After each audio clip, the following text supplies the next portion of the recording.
Assalamualaikum warahmatullahi wabarakatuh. Saya Husna Muslimatus Safiah, NIM 128 dari kelas PIAUD 4C.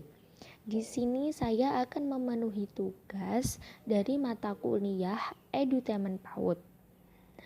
Nah, tugasnya yaitu meringkas materi dari satu semester, yaitu semester 4. Dari dosen pembimbing Ibu Reni Sulistina MPD. Materi yang pertama yaitu ruang lingkup edutainment. Definisi edutainment atau pengertian edutainment. Edutainment berasal dari dua kata. Yang pertama education artinya pendidikan, dan yang kedua entertainment artinya hiburan. Jadi, pengertian edutainment adalah sebuah metode atau model pembelajaran yang digunakan dalam pendidikan yang dipadukan atau dikombinasikan dengan hiburan, sehingga anak atau peserta didik tidak merasa jenuh maupun bosan dalam mempelajari apa yang diajarkan oleh guru atau pengajar. Selanjutnya, hakikat edutainment PAUD. Yang pertama yaitu menarik, kreatif, dan menyenangkan.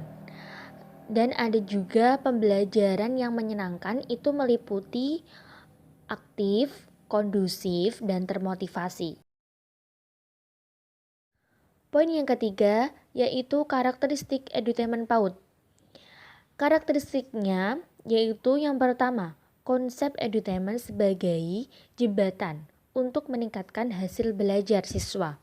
Yang kedua, konsep dasar edutainment menciptakan suasana kondusif dan menyenangkan.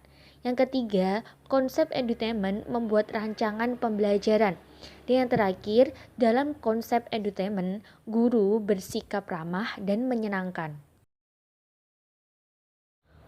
Poin yang keempat yaitu kelebihan dan kekurangan edutainment PAUD. Kelebihannya, menimbulkan positif independen.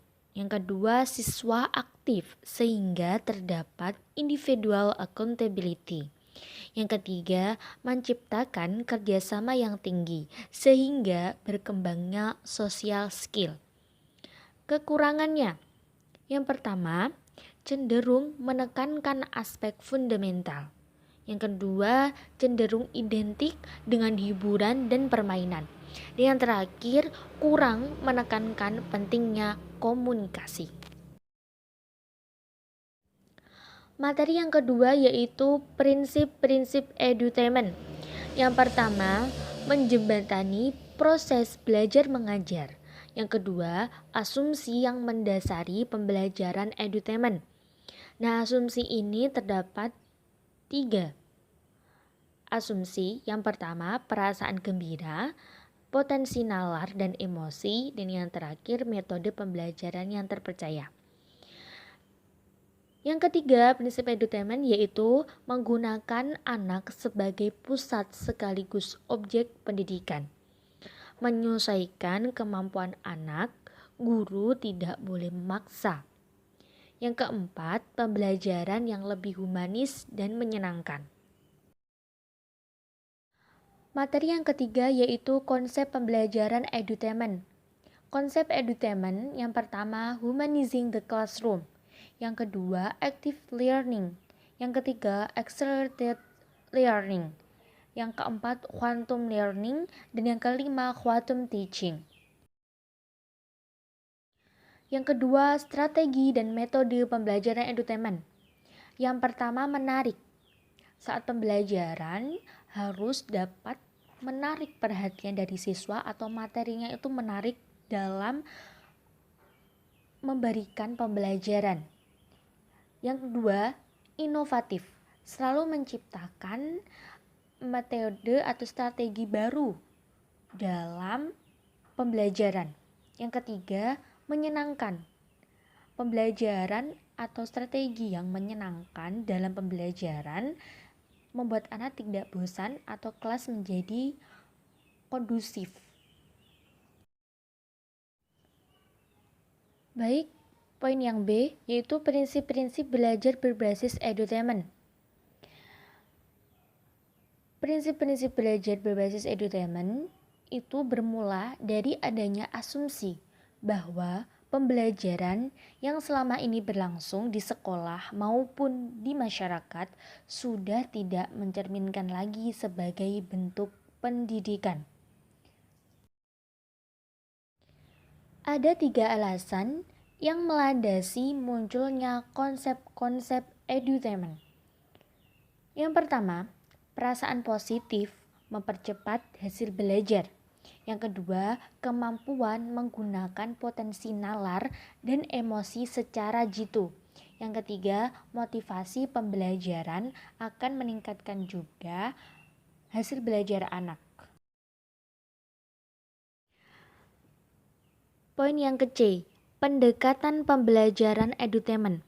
Ada dampak positif dan juga ada dampak negatif. Dampak positifnya, yang pertama, interaksi positif independen. Yang kedua, setiap siswa terlibat aktif dalam proses belajar. Yang ketiga, kerjasama yang tinggi. Adapun juga dampak negatif. Dampak negatif dari pendekatan pembelajaran edutainment yaitu yang pertama, cenderung menekankan aspek fundamental, yang kedua cenderung identik dengan hiburan dan permainan, dan yang ketiga kurang menekankan pentingnya komunikasi dan interaksi secara langsung. Alat permainan edukatif atau APE edutainment. APE outdoor yaitu seperti ayunan, seluncuran, jungkat-jungkit. Terus APE indoor itu seperti contohnya puzzle, balok susun, boneka jari, melukis, kuas, dan mozaik. Materi yang keempat yaitu teori belajar berbasis edutainment PAUD.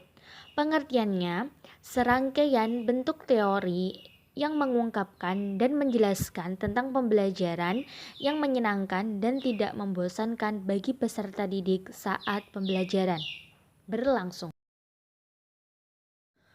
Materi yang kelima yaitu metode pembelajaran edutainment PAUD.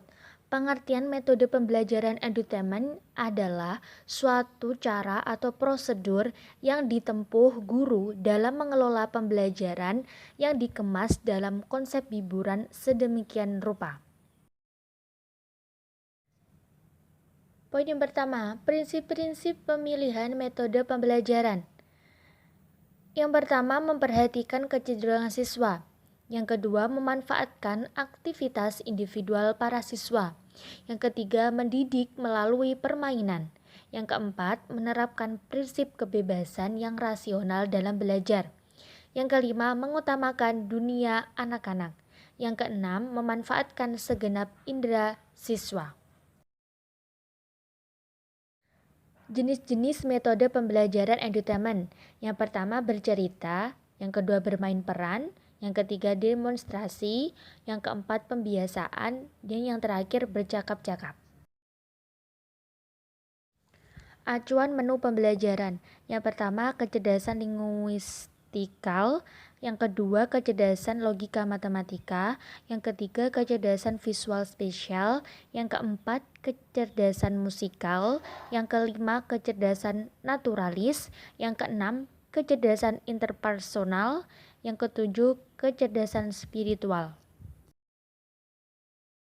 Implementasi metode edutainment. Pengertiannya yaitu perencanaan suatu cara untuk membuat prosedur pembelajaran menjadi menyenangkan, sehingga peserta didik dapat dengan mudah menangkap pembelajaran tersebut. Materi yang keenam yaitu model pembelajaran edutainment. Pengertiannya, suatu pedoman bagi guru dalam merencanakan dan melaksanakan kegiatan belajar mengajar yang memadunkan antara pendidik dan hiburan agar tercipta pembelajaran yang menyenangkan.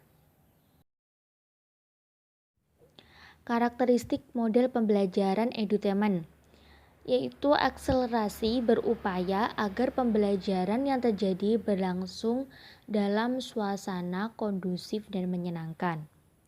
Model-model pembelajaran edutainment. Yang pertama, pembelajaran kooperatif. Yang kedua, pembelajaran pakem. Yang ketiga, pembelajaran multi-talent intelligency. Yang ketiga, quantum learning. Dan yang keempat, contextual teaching and learning. Materi yang ketujuh, strategi pembelajaran edutainment PAUD. Pengertian strategi pembelajaran edutainment yaitu suatu proses yang membawa suatu kreativitas anak menjadi hal baru. Menurut David Campbell dalam A.M. Mangunharja 1986 berpendapat bahwa strategi pendidikan sebagai kreativitas siswa. Strategi pembelajaran edutainment out. Perencanaan atau kebijakan yang dirancang di dalam pengelola pembelajaran untuk mencapai tujuan pembelajaran yang diinginkan. Metode strategi edutainment PAUD menurut Pangastuti tahun 2014 halaman 66 sampai 68. Yang pertama, metode bermain, kedua karya wisata, ketiga bercakap-cakap, keempat bernyanyi, kelima peragaan atau demonstrasi, yang keenam bercerita, dan yang terakhir proyek. Pada selesai materi ketujuh, kita melakukan ujian tengah semester edutainment PAUD. Materi yang ke-8 yaitu manfaat pembelajaran edutainment PAUD. Pengertian dari manfaat pembelajaran edutainment PAUD adalah suatu hal yang berarti atau membantu proses belajar peserta didik yang pembelajarannya dikombinasikan antara muatan, pendidikan, dan hiburan sehingga pembelajaran menjadi menyenangkan. Teori manfaat pembelajaran edutainment menurut Abdul Ghani Jamora Nasution. Hakikatnya, jika edutainment dikatakan sebagai model, strategi, atau metode pembelajaran, namun tujuan akhir dari pembelajaran dalam tatanan peserta didik, mereka senang dan rasa ingin tahu. Implikasi manfaat pembelajaran edutainment. Tujuan pembelajaran di negara kita yaitu negara Indonesia yaitu mencerdaskan kehidupan bangsa yang mana sudah dijelaskan dalam UUD Sikdiknas tahun 2003. Manfaat pembelajaran edutainment PAUD.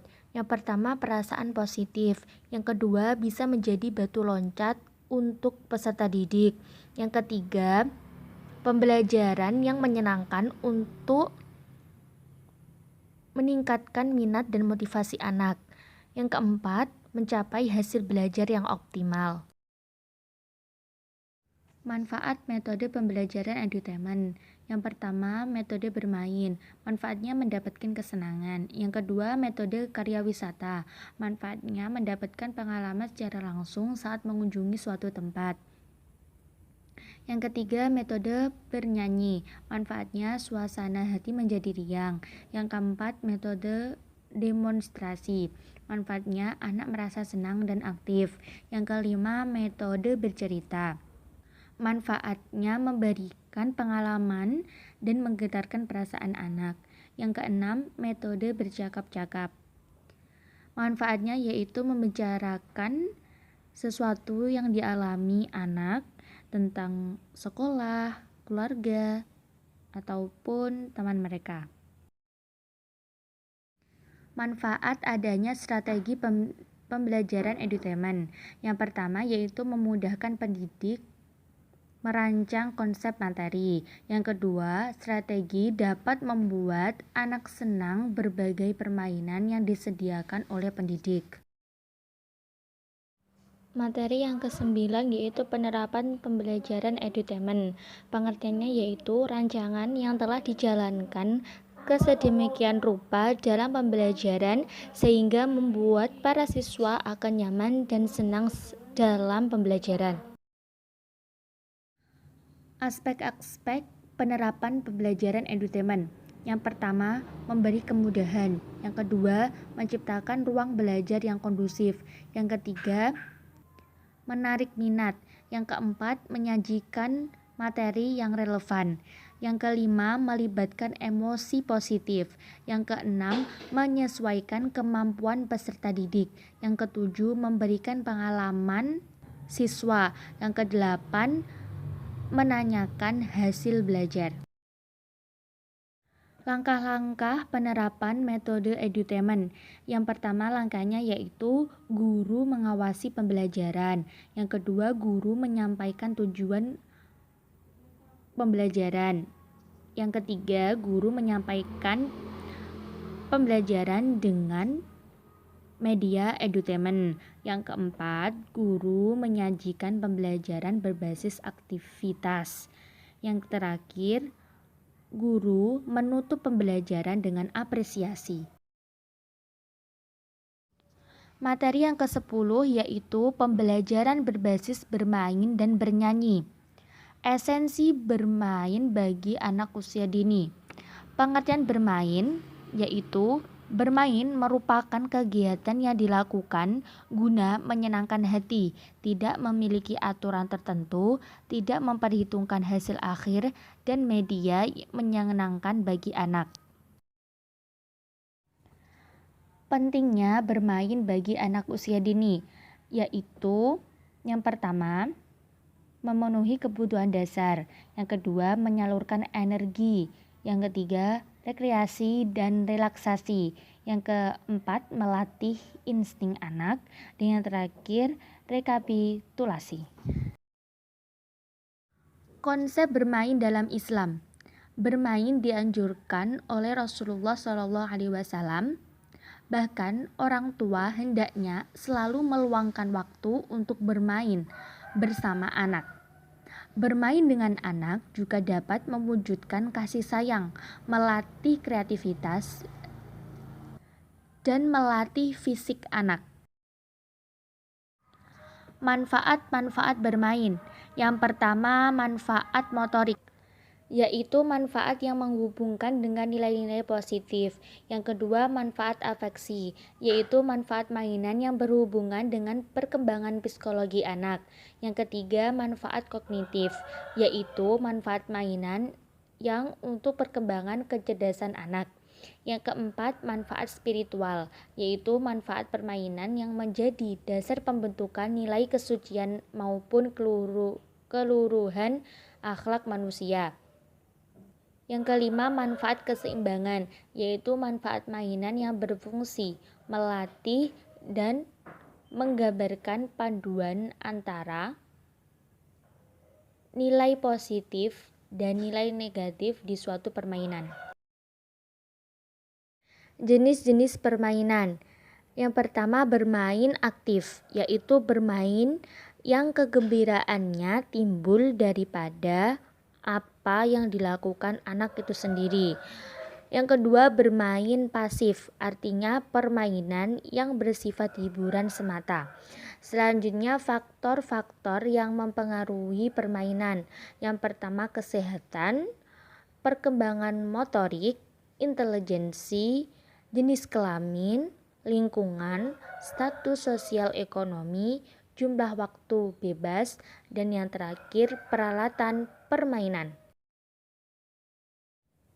Esensi bernyanyi bagi anak usia dini. Pengertian bernyanyi. Bernyanyi merupakan mengeluarkan suara dengan syair-syair yang dilakukan. Mengelola kelas dengan bernyanyi berarti menciptakan dan mengelola pembelajaran menggunakan syair-syair yang dilakukan. Biasanya syair-syair tersebut sesuai dengan materi yang akan diajarkan. Dalam bernyanyi sambil bertepuk tangan dapat membantu dalam berbahasa dan berinteraksi dengan lingkungannya. Manfaat bernyanyi. Menurut Syamsuri Jari dikutip oleh Setyodi, yang pertama, sarana relaksasi dengan menetralisasi denyut jantung dan gelombang otak. Kedua, menumbuhkan minat, menguatkan daya tarik pembelajaran. Yang ketiga, menumbuhkan proses pembelajaran yang humanis dan menyenangkan. Yang keempat, sebagai jembatan dalam mengingat materi pembelajaran. Yang kelima, melatih kepekaan rasa dan emosi. Yang keenam, proses internalisasi nilai yang terdapat pada materi pembelajaran. Yang terakhir, mendorong motivasi siswa. Setelah selesai ke-10 materi tersebut, melanjutkan yaitu mengerjakan tugas pertemuan ke-13, yaitu merancang program pembelajaran edutainment pada AUD. Pada pertemuan ke-14, kita juga mengerjakan tugas yaitu membuat program pembelajaran edutainment pada PAUD. Tugas yang pertemuan ke-15 yaitu evaluasi hasil program pembelajaran edutainment pada AUD. Setelah pertemuan ke-15 adalah tugas terakhir, setelah itu melaksanakan ujian akhir semester, yaitu membuat ringkasan materi pembelajaran selama 1 semester ini. Sekian dan terima kasih. Wassalamualaikum warahmatullahi wabarakatuh.